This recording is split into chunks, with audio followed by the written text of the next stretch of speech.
closed the door on us. As an immigrant to this country myself, I immigrated at the age of 6. I've learned and I've come to know many people of diverse communities, diverse ethnic backgrounds, and I've come to love them as my friends.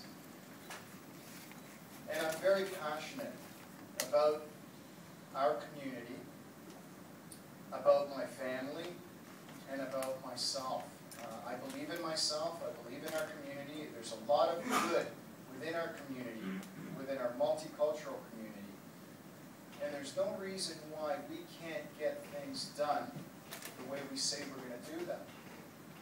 Okay? There were some very wonderful questions here, and a lot of them were dodged. They weren't quite answered the way in which we would like them answered, of course, but that's why I guess it got hot in this room. There's a lot of hot air. When you get politicians around, it gets hot because of all that hot air.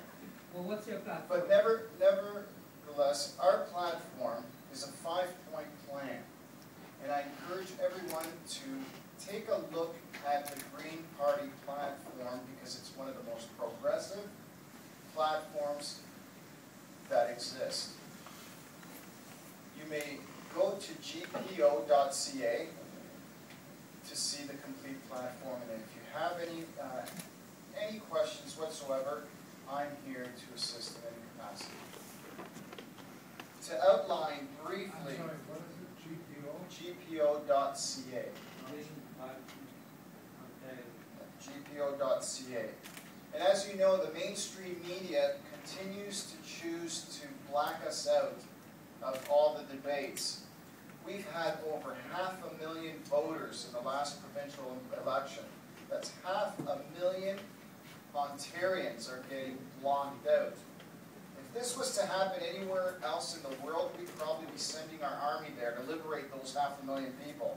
But here in Canada, for some reason, 500,000 people don't have a voice. And we're talking about voting people here. And it's time that we heard what the Green Party has to say. Because what they're saying is what people like yourselves wish to hear.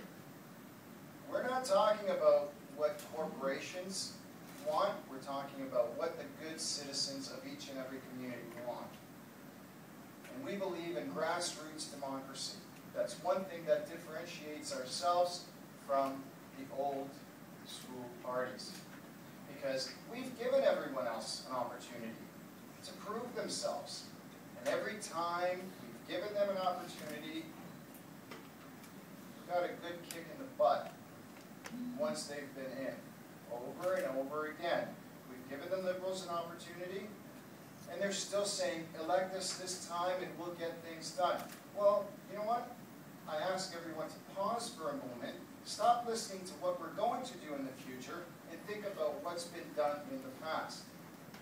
As far as I'm concerned, not much has been done.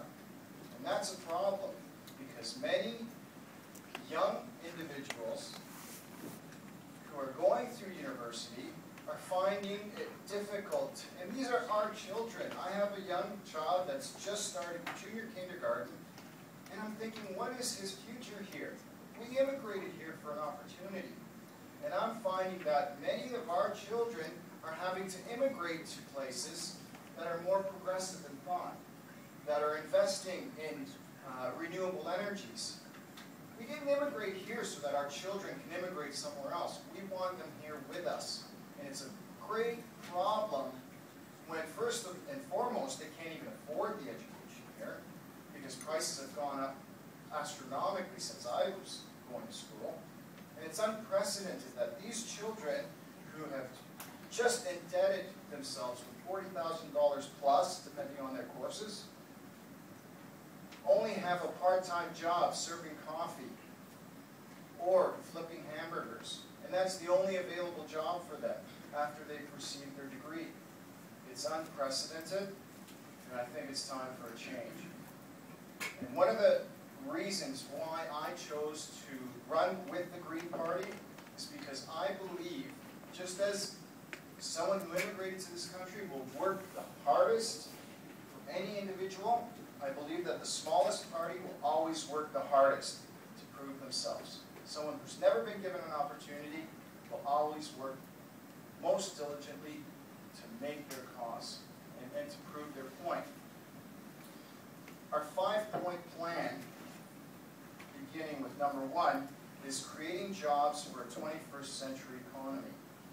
We see all over the world they're investing heavily into renewable energy sources. Germany, 20% of their energy, if not 30%, is coming from renewables. We know what's working. 22 to 30% of their energy is renewable energy. They are phasing out nuclear because of the unknown cost. And we know from Chernobyl, we know from Japan, that the cost is too much to burden our children with. Okay, because that cost goes down to them. And when I buy something, I like to know how much this glass of water is going to cost me. Don't tell me, oh, we'll give it to you for $7 billion, and then at 7 generations later, I'm spending $700 billion for it. And it still hasn't been paid. And then what are we going to do with that waste? Before we make decisions, we need to know from beginning to end what is going to be the cause and effect, and where is this waste going? Are we just going to dump it in somebody else's backyard? Well, that backyard ends up being our backyard. So there's some hard questions we need to answer, and we need to ask. When it comes to renewables, 500,000 people were given new jobs in Germany and in Holland, in Europe. And there's no reason why all these auto factories that are being closed down today can't be building renewable energy sources. Solar panels can be built in those closed down shops. And there's no reason why local entrepreneurs can't get the same kind of break as we're giving to Korean companies. We need to have a fair and just bidding system as opposed to just handing out contracts to people who have their own self-interests. We need to think about investing in ourselves first and foremost, because that's what's in our best interest. Secondly, harnessing safe, affordable energy to power our communities. That's our second plan. Harnessing safe, affordable energy to power our communities. We need to think about our grid structure, because right now, nuclear energy is producing more energy than we know what to do with. We're giving it away. And that's a waste of our tax dollar. It's a waste to us, it's a waste to our children. There's no reason why we have to produce that much amount of energy when we're not using it. Let's produce what we can consume and conserve as much as we can without crippling our economy. Okay, we see a reduction in rates for corporations and an increase for the consumer. That's unprecedented because 85% of energy is used by corporations. And why is it going on the backs of each family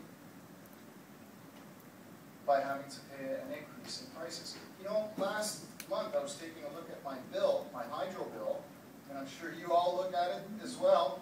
I was paying more for the delivery than I was actually using. And then HST and this, that, and the other. I try to conserve as much as possible, but to no avail, I was paying through the nose, just as you, I'm sure, are as well. And this is after conserving as much as possible without making me totally uncomfortable for my 2-year-old and 4-year-old. You know, and I think, if we're facing this now, what are they going to face tomorrow? And if we don't do anything about it now,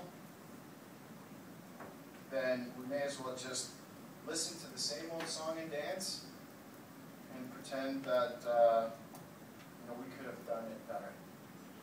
But there's no use in pretending. What we need to do is try something